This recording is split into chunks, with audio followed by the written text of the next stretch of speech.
Soyez les bienvenus à notre canal. Aujourd'hui, nous allons continuer avec notre série d'études de personnages de la Bible. Nous verrons aujourd'hui la vie de Naaman avec notre frère Kolani Martin. Soyez bénis. Bien-aimés dans le Seigneur, recevez nos salutations dans le nom de Jésus-Christ, notre Seigneur et Sauveur. Prions avant de voir l'enseignement du jour. Père Céleste, nous te bénissons pour la grâce, nous te bénissons pour la vie, la protection et tes grâces dans nos vies. Seigneur, nous prions, enseigne-nous ta parole. Merci. Au nom glorieux de Jésus, nous prions. Amen. Nous poursuivons notre étude du personnage Naaman. Aujourd'hui, c'est la 4e étude.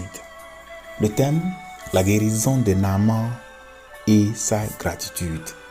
La guérison de Naaman et sa gratitude. Le passage, c'est 2 Rois au chapitre 5, versets 1 à 19. Naaman, chef de l'armée du roi de Syrie, jouissait de la faveur de son maître et d'une grande considération, car c'était par lui que l'Éternel avait délivré les Syriens. Mais cet homme fort et vaillant était lépreux. Or, les Syriens étaient sortis par troupes et ils avaient emmené captive une petite fille du pays d'Israël qui était au service de la femme de Naaman. Et elle dit à sa maîtresse: « Oh, si mon Seigneur était auprès du prophète qui est à Samarie, le prophète le guérirait de sa lèpre. » Naaman alla dire à son maître: « La jeune fille du pays d'Israël a parlé de telle manière. » Et le roi de Syrie dit: « Va, rends-toi à Samarie et j'enverrai une lettre au roi d'Israël. » Il partit, prenant avec lui 10 talents d'argent, 6000 cycles d'or et 10 vêtements de rechange. Il porta au roi d'Israël la lettre où il était dit: « Maintenant, quand cette lettre te sera parvenue, tu sauras que je t'envoie Naaman, mon serviteur, afin que tu le guérisses de sa lèpre. » Après avoir lu la lettre, le roi d'Israël déchira ses vêtements et dit: « Suis-je un Dieu pour faire mourir et pour faire vivre, qu'il s'adresse à moi afin que je guérisse un homme de sa lèpre? Sachez donc et comprenez qu'il cherche une occasion de dispute avec moi. » Lorsqu'Élisée, homme de Dieu, apprit que le roi d'Israël avait déchiré ses vêtements, il a envoyé dire au roi: « Pourquoi as-tu déchiré tes vêtements? Laisse-le venir à moi et il saura qu'il y a un prophète en Israël. » Naaman vint avec ses chevaux et son char. Il s'arrêta à la porte de la maison d'Élisée. Élisée lui fit dire par un messager: « Va et lave-toi 7 fois dans le Jourdain, ta chair deviendra saine et tu seras pur. » Naaman fut irrité et il s'en alla en disant: « Voici, je me disais, il sortira vers moi et il se présentera lui-même, il invoquera le nom de l'Éternel son Dieu, il agitera sa main sur la place et guérira le lépreux. » Les fleuves de Damas, l'Albana, l'Abana et le Parpar ne valent-ils pas mieux que toutes les eaux d'Israël? Ne pourrais-je pas m'y laver et devenir pur? Et il s'en retournait et partait avec fureur. Mais ses serviteurs s'approchèrent pour lui parler et lui dirent: « Mon père, si le prophète t'eût demandé quelque chose de difficile, ne l'aurais-tu pas fait? Combien plus dois-tu faire ce qu'il t'a dit? Lave-toi et tu seras pur. » Il descendit alors et se plongea 7 fois dans le Jourdain, selon la parole de l'homme de Dieu. Et sa chair redevint comme la chair d'un jeune enfant et il fut pur. Naaman retourna vers l'homme de Dieu avec toute sa suite. Lorsqu'il fut arrivé, il se présenta devant lui et dit: « Voici, je reconnais qu'il n'y a point de Dieu sur toute la terre, si ce n'est en Israël. Et maintenant, accepte, je te prie, un présent de la part de ton serviteur. » Élisée répondit: « L'Éternel dont je suis le serviteur est vivant, je n'accepterai pas. » Naaman le pressa d'accepter, mais il refusa. Alors Naaman dit: « Puisque tu refuses, permets que l'on donne de la terre à ton serviteur une charge de 2 mulets, car ton serviteur ne veut plus offrir à d'autres dieux, ni holocauste, ni sacrifice. Il n'en offrira qu'à l'Éternel. Voici toutefois ce que je prie l'Éternel de pardonner à ton serviteur. Quand mon maître entre dans la maison de Rimon pour s'y prosterner et qu'il s'appuie sur ma main, je me prosterne aussi dans la maison de Rimon. Veille l'Éternel pardonner à ton serviteur lorsque je me prosternerai dans la maison de Rimon. » Verset 19. Élisée lui dit: « Va en paix. » Lorsque Naaman va en paix. lorsque Naaman eut quitté Élisée et qu'il fut à une certaine distance. Bien, nous allons nous arrêter là-bas. Nous allons voir quelques leçons. Premièrement, nous voyons la foi de Naaman pour sa guérison. Il était prêt à voyager en Israël, croyant qu'il serait guéri. Nous devons avoir foi en Dieu lorsque nous nous approchons de lui pour qu'il puisse résoudre tous nos problèmes. Hébreux 11:6 nous dit: or sans la foi, il est impossible de lui être agréable, car il faut que celui qui s'approche de Dieu croit que Dieu existe et qu'il est le rémunérateur de ceux qui le cherchent. Luc 1:37 nous dit: car rien n'est impossible à Dieu. Leçon 2. Naaman était un homme de valeur honorable, mais spirituellement ignorant. Il y a l'ignorance spirituelle chez lui ici. Leçon 3. Les pensées et la méthodologie de Naaman n'ont pas été utilisées. Souvent, Dieu opère et agit de la manière dont nous ne pensons pas du tout. Leçon 4. La colère de Naaman était inutile. Il était en colère contre la bonne chose. Nous devons éviter ce type de comportement. Regardons le verset 10 au verset 12. La Bible nous dit: Élisée lui fit dire par un messager: va et lave-toi 7 fois dans le Jourdain, ta chair deviendra saine et tu seras pur. Naaman fut irrité. C'est là que nous disons. Et il s'en alla en disant: voici, je me disais, il sortira vers moi, il se présentera lui-même, il invoquera le nom de l'Éternel, son Dieu. Il agitera sa main sur la place et guérira le lépreux. Mais le fleuve de Damas, l'Abana et le Papa ne valent-ils pas mieux que toutes les eaux d'Israël? Ne pourrais-je pas m'y laver et devenir pur? Et il s'en retournait et partait avec fureur. Leçon 5.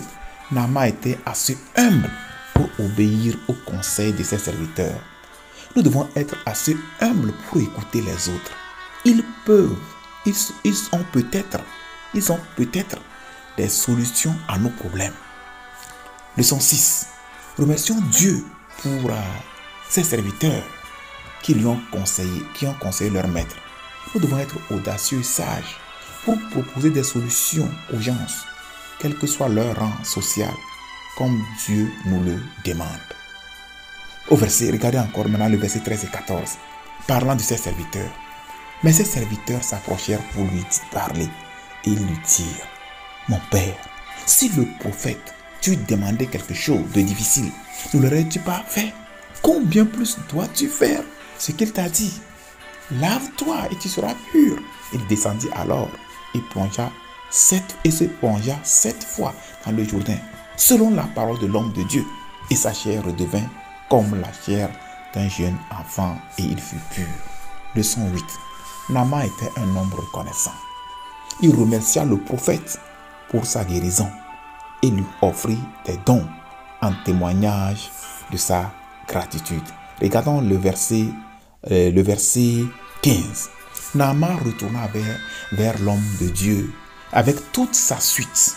Lorsqu'il fut arrivé, il se présenta devant lui et dit: voici, je reconnais qu'il n'y a point de Dieu sur toute la terre, si ce n'est en Israël.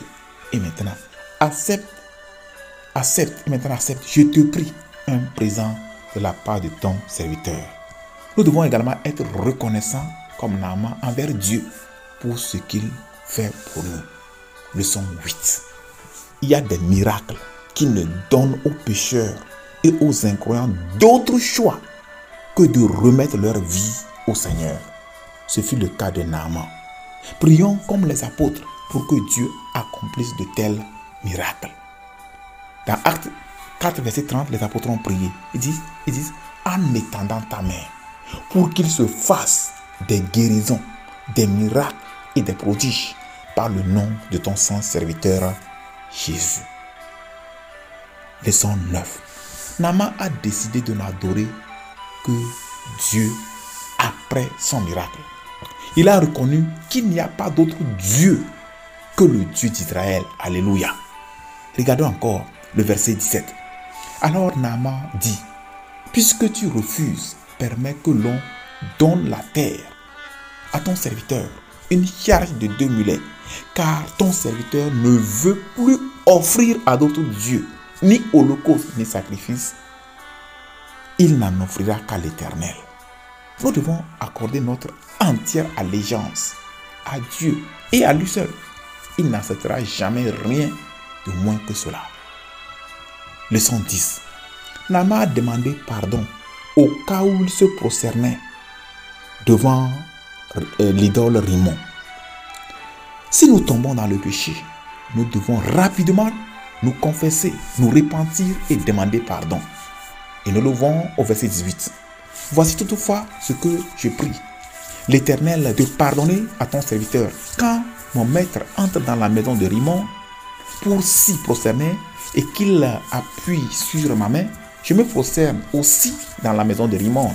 Père l'Éternel, pardonnez à ton serviteur lorsque je me prosternerai dans la maison de Rimmon. Leçon 11.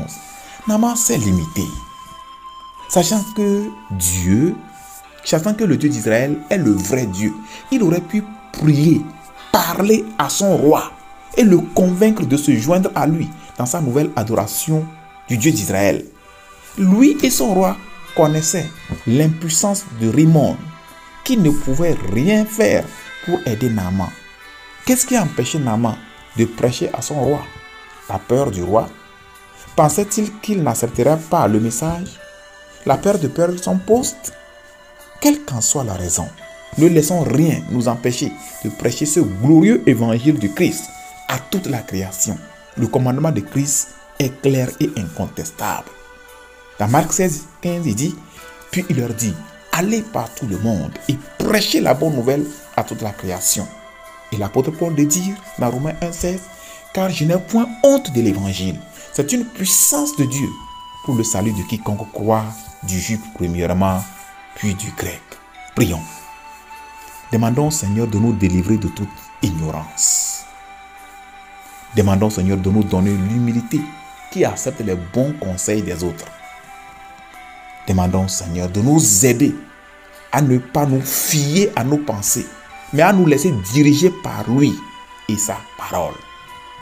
Demandons au Seigneur de nous aider à toujours témoigner notre gratitude pour tout ce qu'il fait pour nous.